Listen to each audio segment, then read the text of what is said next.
नमो अरिहन्ताणं नमो सिद्धाणं नमो आयरीयाणं नमो उवज्झायाळं नमो लोये सव्यसाहुळं। मंगलं भगवान् वीरो मंगलं गौतमो गणी मंगलं कुंद कुंदाद्यो जैन धर्मोस्तु मंगलम्। सर्वमंगलमांगल्यं सर्वकल्याणकारकं प्रधानं सर्वधर्माणां जैनं जयतु शासनम्।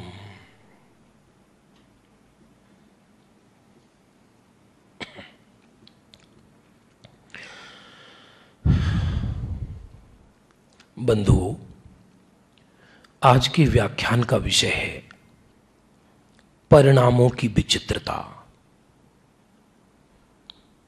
परिणाम का अर्थ यहां कोई परीक्षा परिणाम से नहीं है। जैन दर्शन में परिणाम का अर्थ होता है भाव। हमारे कैसे भाव होते हैं जीवन में। जो भी कुछ हमें कर्म फल मिलता है वह हमारी क्रिया के अनुसार नहीं मिलता, वह फल हमें हमारे भावों के अनुसार मिलता है। यदि क्रिया के अनुसार फल मिले तो हमसे अच्छी क्रिया एक रोबोट कर सकता है। एक बालक स्त्री का स्वांग करे तो उसे स्त्री जैसे भाव नहीं होते और उसे उसका कोई फल नहीं मिलता। जैन दर्शन पूरा का पूरा भावों पर आधारित है। भाव हमारे पवित्र हैं तो हम सुख के पात्र हैं, भाव हमारे अपवित्र हैं तो हमें दुख ही प्राप्त होगा। बंधुओं, ये भावों की बहुत भारी विचित्रता है।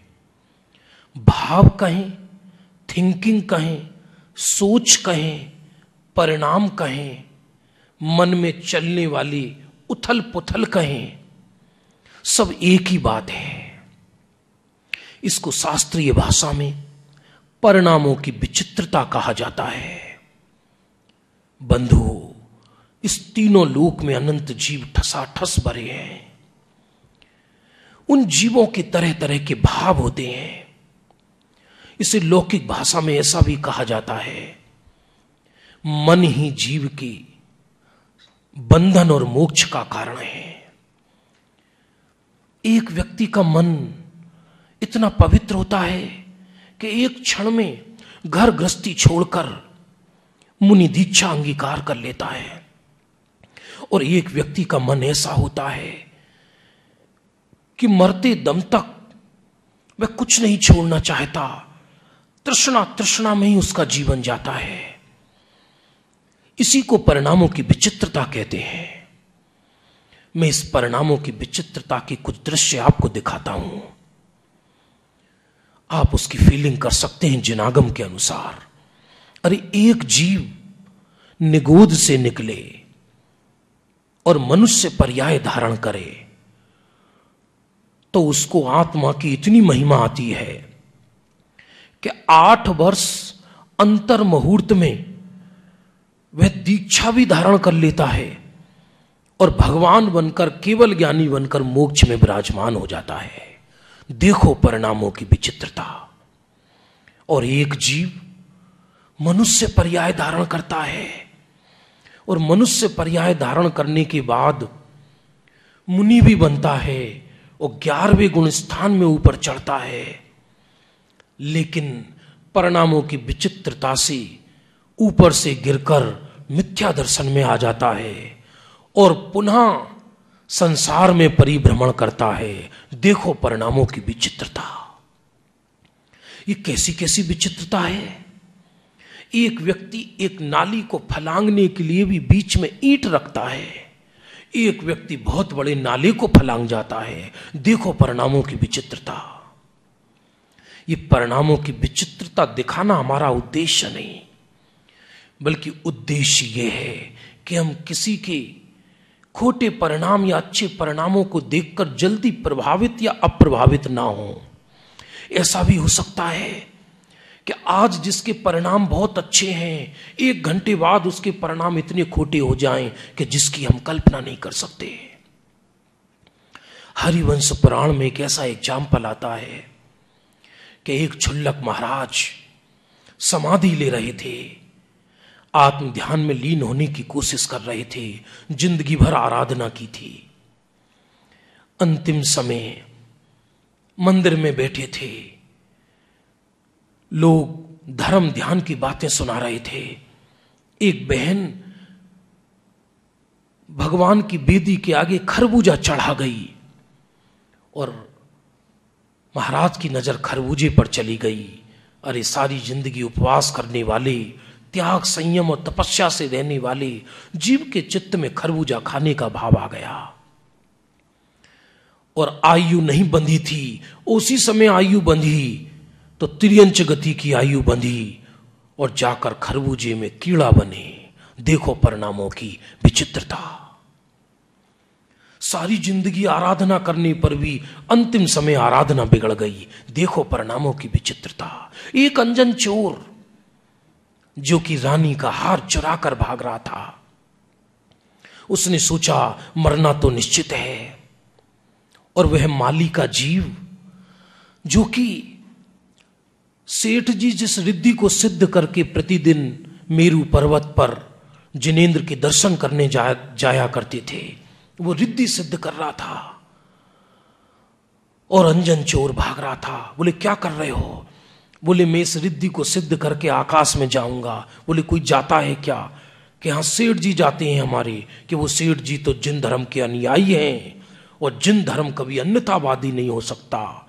इतनी पक्की श्रद्धा कि एक क्षण में तराजू पर बैठ गया और मौत की परवाह किए बिना मंत्र सिद्ध करके मेरू पर्वत पहुंच गया और वहां दीक्षा अंगीकार कर कर मुनि बन गया और कुछ काल में ही मोक्ष चला गया। देखो परिणामों की विचित्रता। देखो परिणामों की विचित्रता। यदि हम लौकिक एग्जाम्पल देखें तो एक व्यक्ति तीर्थ यात्रा पर जाता है और वहां जिनेंद्र की पूजन करता है, गरीबों को दान देता है, सामायिक करता है और अपने पाप मिटाने के लिए दान पुण्य करता है। लेकिन खुद की चप्पल खो गई और देखा किसी दूसरे की पड़ी है, कौन देख रहा है, चलो दूसरे की चप्पल पहन चलो। धिक्कार है। बड़ी मुश्किल से तो पुण्य का उदय आया, तीर्थ पर गए, हजारों खर्च किए, लेकिन परिणाम बिगड़ा तो चप्पल पर ही बिगड़ गया। देखो परिणामों की विचित्रता। रावण की हजारों रानियां, एक से एक सुंदर, परिणाम बिगड़ा। वो रावण जो सम्यक दृष्टि था, तीर्थंकरों की पूजन करता था, जिसका देव सदृश शरीर था, और यदि परिणाम रीझे तो सीता पर रीझ गई। देखो परिणामों की विचित्रता। वही रावण मर के नरक गया, सीता का जीव साधना करके स्वर्ग गया और सीता को रावण पर दया आ गई। अरे रावण तो बुद्धिमान था, मेरा रूप ऐसा ना होता तो उसका परिणाम नहीं बिगड़ता। आओ चलो उसको संबोधन करने चले। नरक में संबोधन करने गया सीता का जीव। ऐसा कथानक आता है और रावण को संबोधन करने जाता है। देखो जिस सीता के का हरण किया रावण ने, जिसके कारण इतनी रामायण बनी, वही जीव रावण को दया की दृष्टि से देखता है। देखो परिणामों की विचित्रता। और हम पुतला ही जलाते रहेंगे।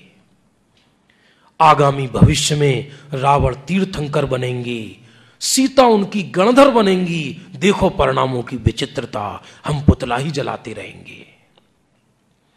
देखो परिणामों की विचित्रता कि श्री कृष्ण ने यह कहा पांडवों से कि तुम चिंता नहीं करो, हम तुमको युद्ध में विजयी कराएंगे कौरवों से।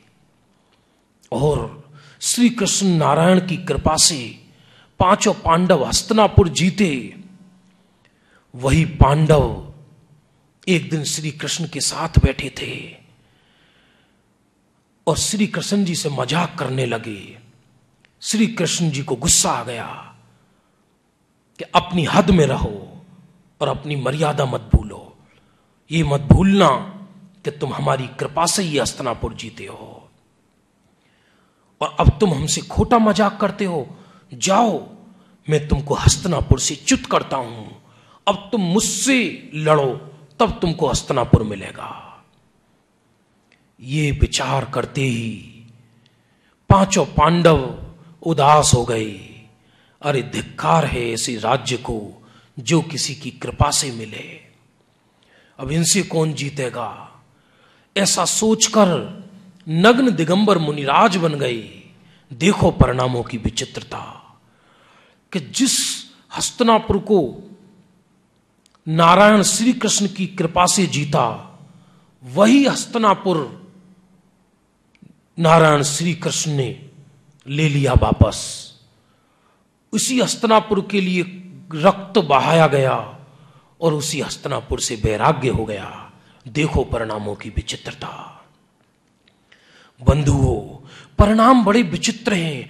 कब किसके सुधर जाएं, कब किसके बिगड़ जाएं, ये कहना असंभव है। ये तो केवल ही जाने। राम और लक्ष्मण सगे भाई, राम लक्ष्मण सीता सदा तीनों साथ रहते थे। लंका पर विजय प्राप्त करने के बाद राम उदासीन हो गए। अरे मैं युद्ध करते करते थक गया हूं, मुझे जगत का राज्य नहीं चाहिए, मुझे तो अपने आत्म आसन में आसीन होना है। भैया लक्ष्मण, तू अयोध्या ले ले, मुझे तो शांति से साधना करने दे। लक्ष्मण कहते, भैया मैं तो आपके चरणों की सेवा करूंगा। वो लक्ष्मण जो राम के बिना एक क्षण ना रह सकें, राम के हर आदेश को पालन करें, सारी जिंदगी राम की छाया बनकर रहे, लेकिन रामचंद्र जी लक्ष्मण के सगे भाई होने पर भी लक्ष्मण के भाव को कभी नहीं सुधार सके। राम देह छोड़कर साधना करके मोक्ष गए, सीता स्वर्ग गई और लक्ष्मण अधोलोक गए। देखो परिणामों की विचित्रता। सगे भाई होने पर भी रामचंद्र जी लक्ष्मण के परिणाम नहीं सुधार सके। अरे देखो परिणामों की विचित्रता कि सगा पुत्र, राजा श्रेणिक का पुत्र, वो ही अपने पिता को भ्रम के कारण जेल में डालता है और उसी पुत्र को जब माता के निमित्त से सत्य का ज्ञान होता है, क्या सत्य का ज्ञान होता है। अरे जिस पिता को तूने जेल में डाला है, उस पिता ने तेरे को बचपन में कैसा सुख दिया, तुझे बचाया। वही पुत्र अपने पिता को जेल में से निकालने जाता है तो पिता समझते हैं ये मुझे मारने आ रहा है। ये सोचकर राजा श्रेणिक जेल में लगी हुई नुकीली कील से अपना सर फोड़ लेते हैं। देखो परिणामों की विचित्रता। आगामी 24वीं में तीर्थंकर बनने वाले, महापद्म नाम से तीर्थंकर बनने वाली राजा श्रेणिक अभी 84,000 वर्ष के लिए नरक में कष्ट भोग रहे हैं। जिनके जन्म पर 15 माह तक रत्नों की वर्षा होगी, जिनके जन्म पर 15 माह तक रत्नों की वर्षा होगी, वही राजा श्रेणिक का जीव अभी नरकों में यातना भोग रहे हैं। देखो परिणामों की विचित्रता। परिणाम कब बिगड़ जाएं, कब सुधर जाएं, कुछ नहीं कह सकते। पंडित टोडरमल जी साहब मोक्ष मार्ग प्रकाशक ग्रंथ में कहते हैं, भाई अपना बिगाड़ सुधार तो अपने परिणामों से है, दूसरों के ही परिणाम देख देख कर कसाई मत होना। दूसरों के ही भावों को देख देख कर कसाई मत करना। दूसरों का परिणामों का फल उसको लगेगा, हमारे परिणामों का फल हमको मिलेगा। बंधुओं, नागदत्त सेठ का जीव जब सेठ की पर्याय में था तब सामायिक करता था, और भाव बिगड़ने के कारण कुएं में मेढक बना, पानी की प्यास में मरा, मेढक बना। और सेठ की पर्याय में तो परिणाम बिगड़ गए, लेकिन मेढक की पर्याय में परिणाम सुधर गए। एक छोटा सा पुष्प तोड़कर महावीर के समवसरण में जा रहा था, राजा श्रेणिक के पैर के नीचे आ गया और समता परिणाम पूर्वक देह छूटा, स्वर्ग में जाकर देव बना। देखो परिणामों की विचित्रता।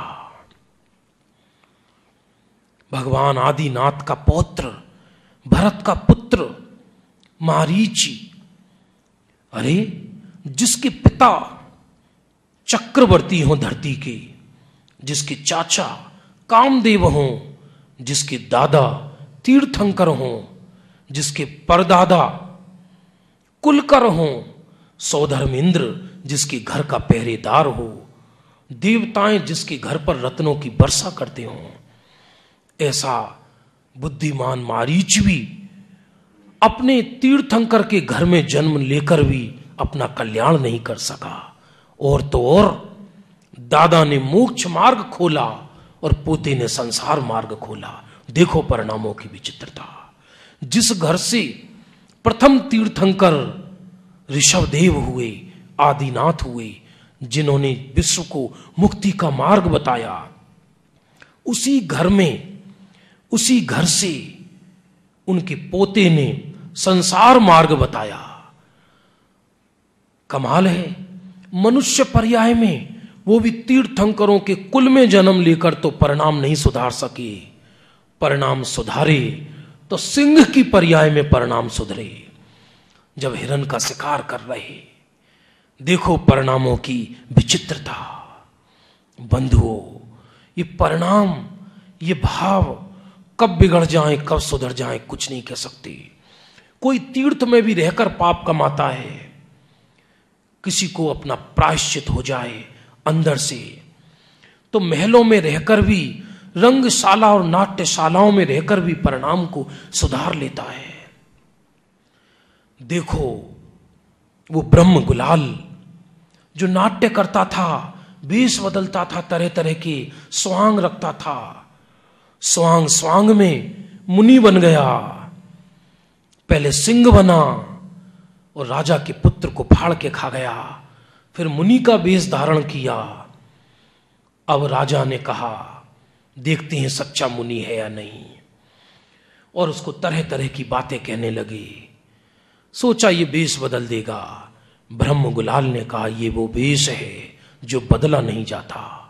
लोग कहते हैं नाटक करने वाले तो नट होते हैं, लेकिन वो ब्रह्म गुलाल नट के वेश में ही आत्मकल्याण कर लिया। देखो परिणामों की विचित्रता, देखो परिणामों की विचित्रता। पहुपाल राजा गुस्से में आकर अपनी पुत्री का विवाह कोड़ी के साथ करते हैं। कैसी परिणामों की विचित्रता है भाई। ये परिणाम इसलिए ग्रंथों में आता है, भावना से ही व्यक्ति को मोक्ष हो जाता है, भावना से ही व्यक्ति को नरक हो जाता है, भावना से ही व्यक्ति स्वर्ग चला जाता है। भावना कहें, परिणाम कहें, मन के भाव कहें, एक ही बात है। यह विषय इतना गंभीर और लंबा है, यदि इसे 2-4 घंटों तक बताया जाए तो भी इसका अंश मात्र पूरा ना हो। बंधुओं, ये परिणामों का विषय लेकर हम ये कहना चाहते हैं, कभी किसी के तात्कालिक परिणामों को देखकर राग द्वेष मत करो। हो सकता है आज जिसके परिणाम बिगड़े हुए नजर आ रहे हैं, कल उसके परिणाम हमसे अच्छे हो जाएं। हो सकता है आज हमारे परिणाम बिगड़े नजर आ रहे हैं, हो सकता है वो हमारे परिणाम अच्छे हो जाए। बिगड़े परिणाम अच्छे हो सकते हैं, अच्छे परिणाम बिगड़े हो सकते हैं। विश्व के इन चित्र विचित्र परिणामों को देखकर समता धारण करो और आत्मा का आश्रय लो, क्योंकि आत्मा में कोई परिणाम नहीं है।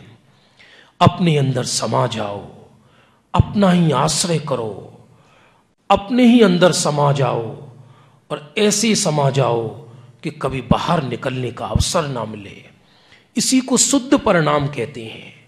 शुभ और अशुभ परिणाम छूटें और हमारे शुद्ध शाश्वत परिणाम उत्पन्न हो, इसी भावना के साथ अभी का वक्तव्य विराम लेता है। ओम शांति शांति शांति।